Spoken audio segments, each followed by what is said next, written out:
But guys, what's lacking in these last days is the fear of the Lord. Yung takot sa Diyos. Sa mga panahon ngayon, ang mga tao wala nang takot sa Diyos, ni hindi na nila naiisip o ni hindi na sumasagi sa isipan nila ang pagkatakot nila sa Diyos. Ano ba ibig sabihin ng pagkatakot sa Diyos? Ito ba yung every time na babanggitin mo yung salita ng Diyos is talagang, ay, natatakot ka, ganyan, parang nakakita ka ng multo. Hindi ganun. I'm gonna read verse here in the Bible stating the fear of the Lord. See you guys in here in Proverbs chapter 14, verse 26. And let's see. Verse 26.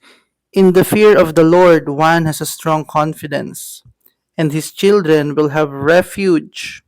The fear of the Lord is a fountain of life, that one may turn away from the snares of death. Alam mo sa mga kapinagpalaw, nakakatakot ngayon na ang mga tao ay hindi na sila natatakot sa Diyos. Alam mo po, mga kapinagpala, ano yung sinasabi kong takot sa Diyos or fear of the Lord? Yung fear of the Lord is yung reverence mo na merong Diyos. Ayan.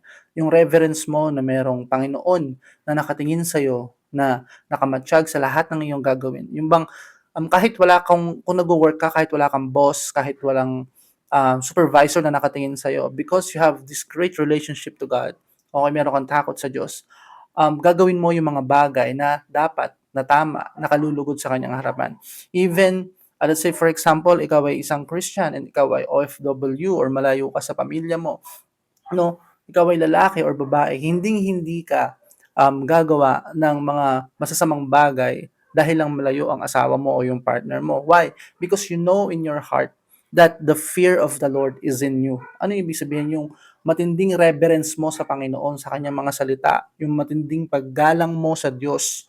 Dahil alam mo na kahit wala itong partner mo or kahit wala itong tao na to na nakatingin sa akin, kahit malayo ako, meron akong values na tinatawag, meron akong moral, at meron akong pagkatakot sa Diyos na hindi ko gagawin yung mga bagay na makakapag-defile sa aking katawan dahil alam ko na namumuhay ako na kasama ko ang Diyos. So yun yung sinasabi dito sa Bible, no?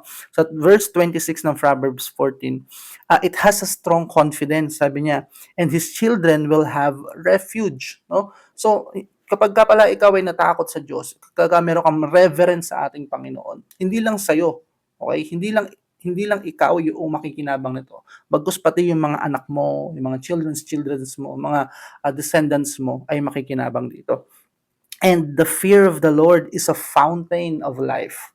Wow. Imagine, if you are dried up, okay, you're so thirsty in life, have the fear of the Lord, have reverence to God, and the fountain of life will come out to you. Okay, so there's a promise pala. Hindi ka lang basta matatakot sa Diyos or magle-reverence, mag-honor sa kanyang pangalan. There is a promise na nakakalakip na favor sa atin once we give reverence to God. Alright? And that one may turn away from the snares of death. Imagine, natakot ka lang sa Diyos, nagkaroon ka lang ng reverence sa ating Panginoon, iiwas ka pa niya sa mga patibong na magdudulot sa iyo ng kamatayan. Let's say for example, yung mga Israelita, they are crossing the Red Sea. Alright? And dahil sa takot nila sa Diyos, nakita nila yung himala, ginawa ng Diyos, doong hinati niya yung Red Sea. Ano sabi dun sa Bible? Sabi dun, yung mga Israelita na to, when they cross the Red Sea, they see the glory of God, they see the miracle of God, and they feared the Lord. Alright? So they gave reverence to God, they honor God every day of their lives. So sana ganun din po yung mangyari sa atin. And that's also my prayer every day, that I will honor the Lord in my speech, in my thinking, in my action. Whatever I do, I honor the Lord and I reverence His name. So kahit wala kang boss na nakatingin sa'yo, kahit wala yung asawa mo, wala yung girlfriend mo, okay? You will still be faithful. Why? Because hindi ka lang kapag yung bagay na to ay ginawa mo, nakatingin ang Diyos sa'yo. The Lord is looking at you. And you have deep reverence to God to not to do those things. And that's the comfort, that's the peace that we have in the Lord Jesus Christ, no?